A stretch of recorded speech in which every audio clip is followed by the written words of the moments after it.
Halo, ketemu lagi dengan CMC, Caring Mom Community, channel yang membahas semua hal dan berbagi solusi. Kali ini saya ditemani oleh seorang praktisi keuangan. Biasanya tamu saya ibu-ibu, kali ini tamu saya bapak-bapak. Bapak Agus. Ya. Iya. Agus saja ya. Agus saja. Oke. Oke. Ini saya mau bertanya yang agak sedikit asing di apa ya? Untuk ibu-ibu sebenarnya. Mungkin secara prakteknya sudah dikerjakan, tetapi mungkin secara teorinya gitu mungkin nggak kenal gitu ya. Oke. Financial planning. Financial planning. Nah, Ya. sebenarnya financial planning itu apa?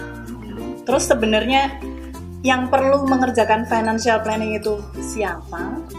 Terus kalau di masa pandemi seperti sekarang yang asumsinya kan pendapatan berkurang, artinya kondisi keuangannya mepet, itu apakah masih bisa mengerjakan financial planning? Nah, itu nanti mohon dijelaskan dengan bahasa yang sederhana ya.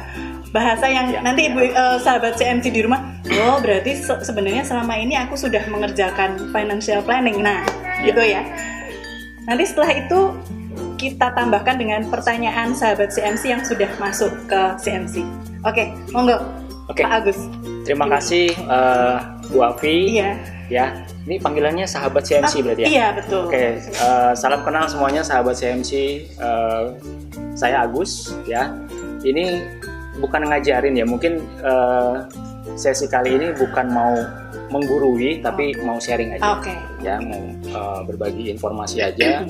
Pertanyaannya Bu Afi tadi, apa itu financial planning? Iya, financial planning itu sebenarnya apa? Bahasa singkat aja. Bahasa singkatnya ibu-ibu ya, financial planning mungkin kalau ibu-ibu di rumah pernah dong ya dapat penghasilan, dapat gaji mungkin ya dari suami tercinta, terus dibuat pos-posnya nih. Oh. Ya, ada pos buat sekolah, buat biaya hidup, belanja, ya kan? Buat belanja dan bayar cicilan mungkin. Okay. Nah, seperti itu. Nah, konsep sederhananya sih seperti itu aja. Oh, gitu.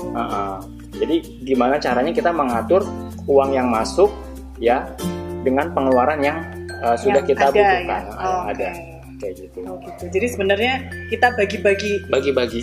untuk biaya hidup sekian, untuk ini sekian, itu sebenarnya financial planning seperti Iya, itu sudah merencanakan. Jadi jangan sampai ada pepatah nih bilang kalau misalkan besar pasak daripada tiang ya kan. Gitu. Masuknya 5 juta tapi pengeluarannya 10 juta. Jadi mau financial planning atau merencanakan keuangan yang seperti apapun, kalau yang konsepnya yang kejadiannya seperti itu ya nggak akan bisa. Oke, gitu. Nah, terus berarti kalau saya nanya siapa yang memerlukan, berarti semua rumah tangga membutuhkan. Iya, baik yang masih single pun sebenarnya sudah harus bisa merencanakan keuangan.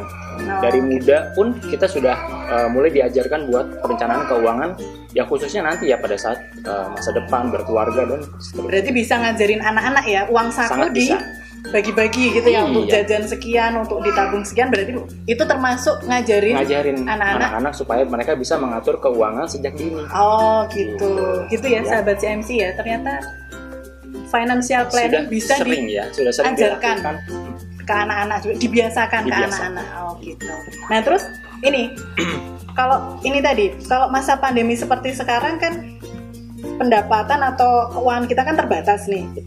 Masih memungkinkan nggak sih untuk melakukan financial planning, atau malah justru perlu sekali atau? Betul.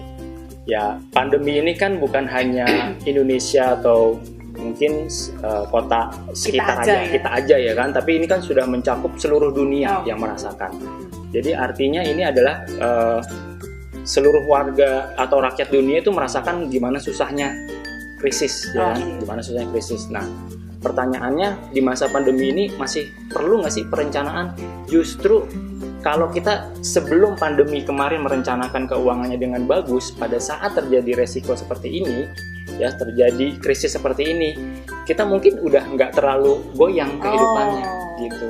Nah, cuman pertanyaannya kan banyak banget keluarga yang mungkin mereka belum prepare ya, atau belum kasih persiapan ya kan pada saat terjadi pandemi, terus income berkurang, goyang semua. Nah gitu. Jadi memang ada formula sih sebenarnya yang kita harus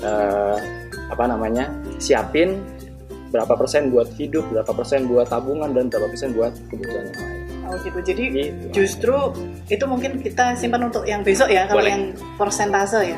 Tapi intinya memang kapanpun tetap diperlukan financial planning. Apalagi dengan kondisi pandemi gini, kita harus atur banget ya kan. Keuangannya terbatas. Keuangan terbatas. Malah harus tertib gitu ya. Betul. Harus sangat disiplin. Oke. Nah, ini gini Pak Agus, ada sahabat CMC di rumah yang bertanya, saya dirumahkan. Oke.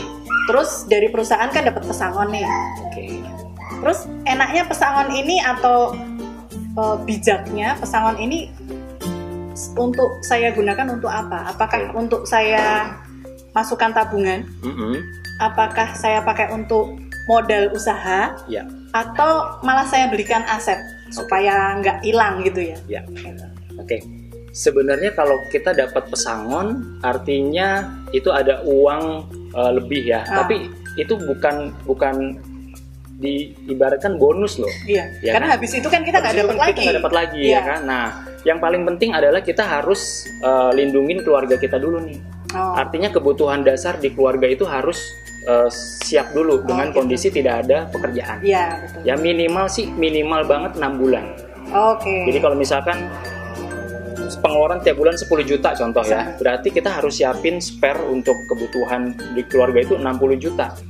Nah sisanya baru boleh kita alokasikan buat yang lain. Mungkin buat beli aset atau buat ditabung. Tapi kalaupun buat beli aset, pilihlah aset yang memang dia produktif. Misalnya? Contoh, misalkan beli rumah dan rumahnya disewakan, atau beli kos-kosan, atau beli sawah ya, gitu. Seperti itu. Jadi bisa jadi income. Bisa jadi income tambahan pada saat kita nggak bekerja lagi. Gitu. Oke. Bisa harus keputusannya memang menyesuaikan ya yang kira-kira memungkinkan apa gitu. Iya, betul. Pertanyaan kedua. Di masa pandemi ini pendapatan berkurang, tapi pengeluaran tetap atau malah cenderung naik. Nah, ini naiknya ini enaknya atau seharusnya kita tutup dengan apa? Apa pakai uang tabungan? Atau kita jual aset yang kita punya? Atau malah ambil kredit di bank? Kalau pemasukan nggak ada, berkurang, pengeluaran tetap nambah ya. Mungkin sekarang anak-anak sekolah di rumah ya kan, internet juga harus masak tadinya 3 kali sehari jadi nambah terus ya kan. Nah gimana cara nutupinnya? Ya tadi seperti yang pernyataan saya sebelumnya, kalau kita punya dana darurat, kita pakai dana darurat itu. Ya, tutupin pakai itu. Lalu setelah itu stepnya adalah pakai tabungan. Ya, ini kalau memang sudah sangat terpaksa pakai tabungan. Lalu kalau memang kayaknya nggak cukup, terpaksa banget jual aset. Nah, yang paling kita harus hindari pada saat kondisi seperti ini adalah ambil kredit sebenarnya, karena itu akan menambah beban.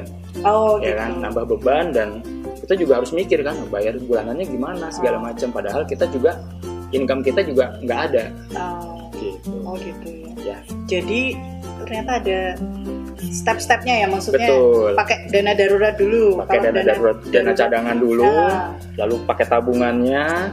Setelah itu kalau memang sangat terpaksa ya jual aset yang ada. Gitu sahabat CMC, ini penjelasan dari Pak Agus. Financial planning itu sebenarnya bisa kita terapkan, bisa kita kerjakan, bahkan bisa kita ajarkan atau kita biasakan sejak anak-anak. Betul, gitu ya. Betul. Segitu dulu pertemuan kita pada hari ini.